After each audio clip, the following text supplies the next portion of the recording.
की राजधानी दिल्ली शहर।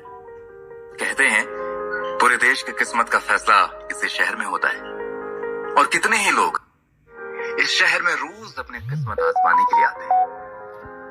अर्जुन नाम का एक नौजवान भी इस शहर में आया है अपनी जिंदगी को एक नए सिरे से शुरू करने के लिए। क्या होगा उसकी किस्मत का फैसला?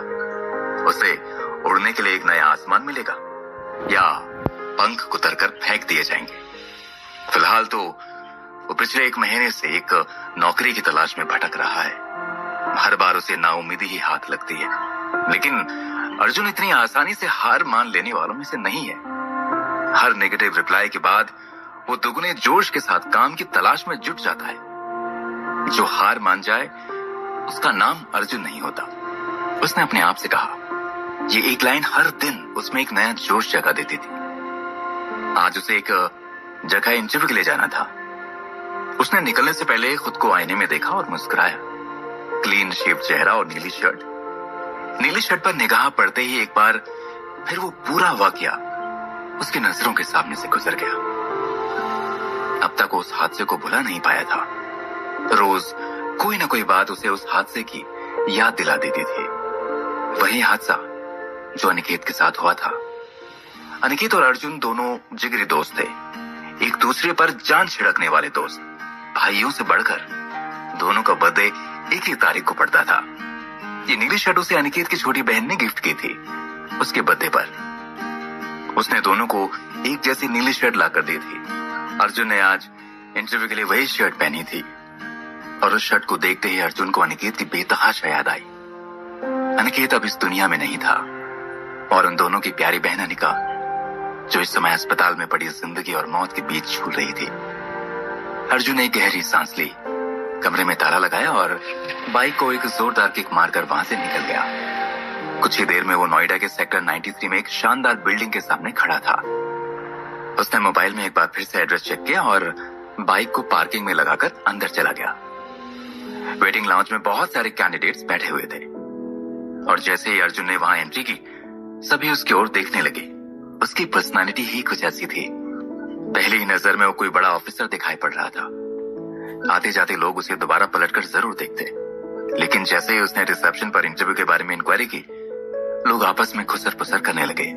ये तो शक्ल से बहुत पढ़ा लिखा और काबिल दिखाई देता है, इसी को मिलेगी ये नौकरी।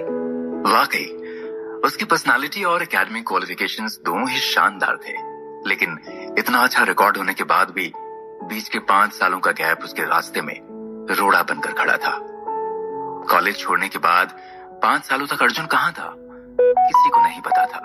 किसी भी अच्छी पोस्ट के लिए उसके पास एक्सपीरियंस होना जरूरी था और अर्जुन के पास जिस काम का एक्सपीरियंस था वो किसी को पता नहीं सकता था।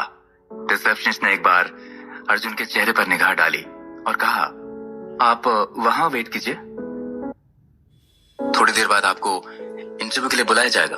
अर्जुन जाकर एक सोफे पर बैठ गया। उसके दिमाग में तनाव और दर्द का तूफान था, लेकिन उसके चेहरे से कोई ये समझ नहीं सकता था कि वो इस समय किस हालात से गुजर रहा है। हर सिचुएशन में शांत रहना ही तो सिखाया था उसकी ट्रेनिंग में। वो आर्मी में सीक्रेट सर्विस फोर्स में अपने बैच का बेस्ट कैडेट था। शेर दिल बुलाते थे लोग उसे। उसके सीनियर्स उसकी बहादुरी की मिसाल दिया करते थे और उसके साथ ही उसके जैसा बनने की कोशिश करते थे, लेकिन एक पल में उसकी जिंदगी पूरी तरह से बदल गई थी। वो आज इस सच को कबूल नहीं कर पा रहा था कि उसे एक झटके में नौकरी से निकाल दिया गया था। अर्जुन ने अपनी जिंदगी के बेशकीमती 5 साल जिस सपने के लिए कुर्बान कर दिए थे, वो एक झटके में टूट गया था। अपने बेस्ट कैडेट शेरदिल अर्जुन को यह कहकर निकाला गया था कि वो आर्मी में रहने लायक नहीं रहा। सीक्रेट सर्विस में जाने के लिए उसने जी जान से मेहनत की थी। 5 साल की कठिन ट्रेनिंग और उसके बाद देश की सेवा करने का जज्बा अर्जुन के खून में बहता था। गुस्से और जुनून की एक जलती हुई लहर उसके सिर से पैर तक दौड़ गई। लेकिन फिलहाल उसे काम की जरूरत थी, उसे पैसे की जरूरत थी, वरना अनिकेत से किया वादा वो कैसे पूरा करेगा? अनिकेत ने उसके सामने दम तोड़ा था और अर्जुन ने उससे वादा किया था कि वो अनिका का ख्याल रखेगा, उसका इलाज करवाएगा। आज चाहे कुछ भी हो जाए, मैं ये नौकरी लेकर रहूंगा। उसने अपने मन में एक बार फिर से अपना फैसला दोहराया। लगभग 1 घंटे बाद रिसेप्शनिस्ट ने आकर कहा, मिस्टर अर्जुन प्रताप सिंह, आपको अंदर बुलाया है। थैंक यू, अर्जुन ने कहा और उठकर अंदर चला गया। उसने सोचा था कि इतनी बड़ी कंपनी में इंटरव्यू के लिए आया है तो अंदर कोई इंटरव्यू पैनल होगा जहां उससे लंबे चौड़े सवाल पूछे जाएंगे, लेकिन ये क्या, वहां तो सिर्फ एक खूबसूरत लड़की बैठी हुई थी। तभी अर्जुन को एक और झटका लगा। उसके मुंह से निकला, मेघा तुम यहाँ? लड़की ने अपना चश्मा उतारकर सामने रखी टेबल पर रखते हुए कहा, बैठिए मिस्टर अर्जुन, और अपने बारे में कुछ बताइए। मेघा ने एकदम सपाट लहजे में ये बात कही। उसकी आवाज में फॉर्मेलिटी थी। ये देखकर अर्जुन थोड़ा सकपका गया और तुरंत अपने हाथ में पकड़ा हुआ फाइल फोल्डर मेघा के सामने रख दिया और थैंक यू कहता हुआ उस कुर्सी पर बैठ गया। कुर्सी पर बैठते ही अर्जुन को लगा जैसे वो वक्त में 5 साल पीछे चला गया हो। दुबली पतली और कमजोर सी दिखाई पड़ने वाली मेघा आज एक कॉन्फिडेंट करियर वुमन में बदल चुकी थी। मेघा उसका पहला प्यार न सही मगर उसकी पहली गर्लफ्रेंड जरूर थी। वैसे तो अर्जुन कॉलेज में बहुत सी लड़कियों का क्रश था, लेकिन मेघा तो अर्जुन के लिए दीवानी थी। उस समय सभी अक्सर मेघा को चिढ़ाया करते थे, अगर कभी अर्जुन ने तुझसे ब्रेकअप कर लिया तो क्या होगा? ऐसा कभी नहीं होगा, मेघा बड़ा इतरा कर कहा करती थी। लेकिन एक दिन उन लोगों की बात सच साबित हो गई। मेघा को छोड़कर अर्जुन अचानक से गायब हो गया। कॉलेज तो क्या, पूरे शहर में किसी को नहीं पता था कि वो कहाँ गया। मेघा के केबिन में बैठा हुआ अर्जुन उसको देखते हुए बस यही सोच रहा था, कितनी बदल गई है मेरी नहीं, सिर्फ मेघा। मेघा ने उसके फोल्डर को एक नजर देखे बिना ही एक और फेंक दिया और उसी तरह सधी हुई आवाज में बोली, मिस्टर अर्जुन, जिस पोस्ट के लिए आप इंटरव्यू देने के लिए आए थे वहां पर किसी और को पहले ही चुन लिया गया है। फिर भी आपके क्रेडेंशियल्स हमने नोट कर लिए हैं, अगर आगे कभी भी जरूरत हुई तो आपको बुला लिया जाएगा। यहां भी अर्जुन के हाथ निराशा लगी।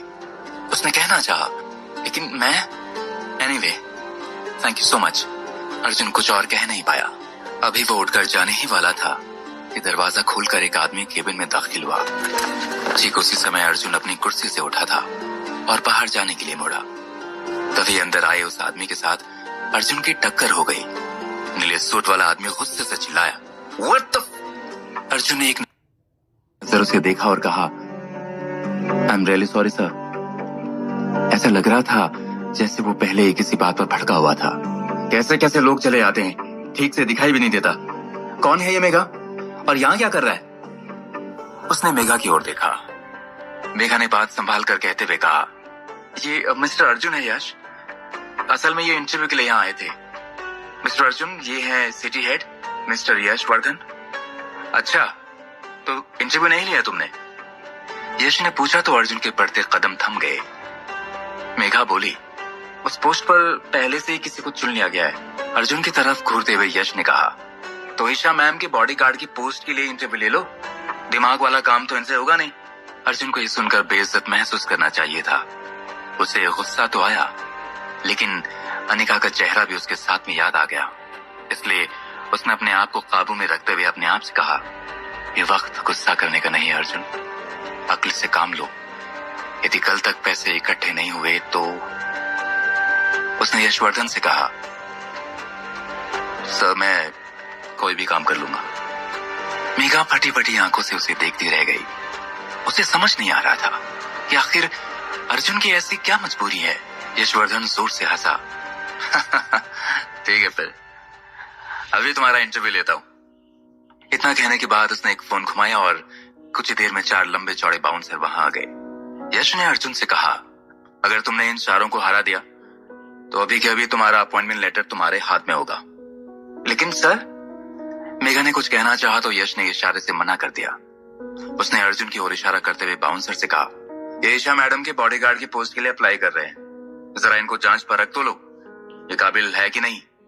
वो चारों अर्जुन को देखकर थोड़ा मुस्कुराए और उसे अपने पीछे आने का इशारा करके निकल गए। ऑफिस की बड़ी सी बिल्डिंग के बाहर ही एक लंबा चौड़ा लॉन था। बाउंसर्स के साथ अर्जुन को जाते देख बहुत से एम्प्लॉय वहां इकट्ठा हो गए। किसी को समझ नहीं आ रहा था कि अचानक क्या हुआ, ये लोग अर्जुन को लेकर क्यों जा रहे हैं। बाहर आते ही यश ने इशारा किया, शुरू करो इंटरव्यू। जैसे ही बाउंसर अर्जुन की ओर बढ़ा, भड़ाक, अगले ही पल वो घास पर लौट रहा था और उसके नाक से खून बह रहा था। कोई देख भी नहीं पाया कि अर्जुन ने कब उस पर हमला कर दिया। वो तो अपनी जगह खड़ा खड़ा मुस्कुरा रहा था। ये देखकर यश बौखला गया। अब की बार उसने 2 उंगलियों से इशारा किया। 2 बाउंसर एक साथ अर्जुन की ओर बढ़े और आधे मिनट से भी कम समय में उनका वही हाल था।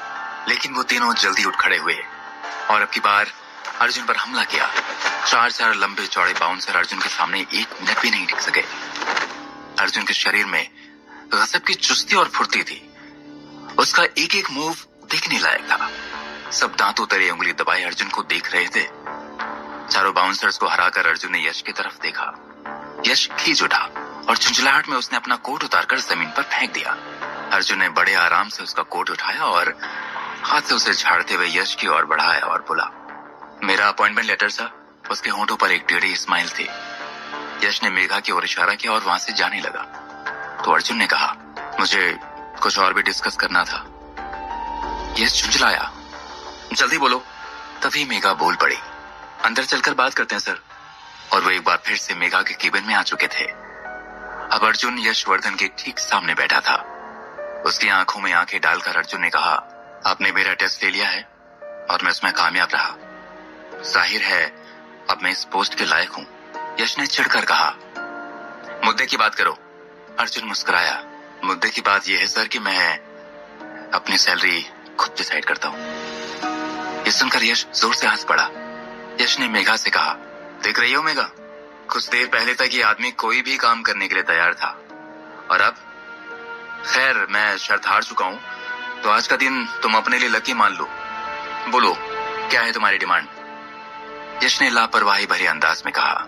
लेकिन जब अर्जुन ने अपनी डिमांड बताई तो यशवर्धन का मुंह खुला का खुला रह गया। वो बोला, एक बार फिर से कहो, क्या कहा तुमने अभी। अर्जुन उसी तरह कड़क आवाज में बोला, मुझे 10 लाख रुपए पर मंथ चाहिए, वो भी एडवांस। यश चीख पड़ा, तुम्हारा दिमाग तो ठिकाने पर है ना। अर्जुन ने कहा, दिमाग भी ठिकाने पर है और सारे दाव भी। नमूना तो आपने मेरा देख ही लिया था। 10 लाख रुपए, ये रकम एक बॉडीगार्ड की सैलरी के हिसाब से सच में बहुत ज्यादा थी। क्यों चाहिए थी अर्जुन को इतनी बड़ी रकम। क्या ईशा मैडम उसकी ये डिमांड मान लेगी। जानने के लिए सुनते रहिए पॉकेट एफएम। मैं हूं आपके साथ आरजे नील। इतनी बड़ी रकम, क्या ईशा मैडम उसकी ये डिमांड मान लेगी। जानने के लिए सुनते रहिए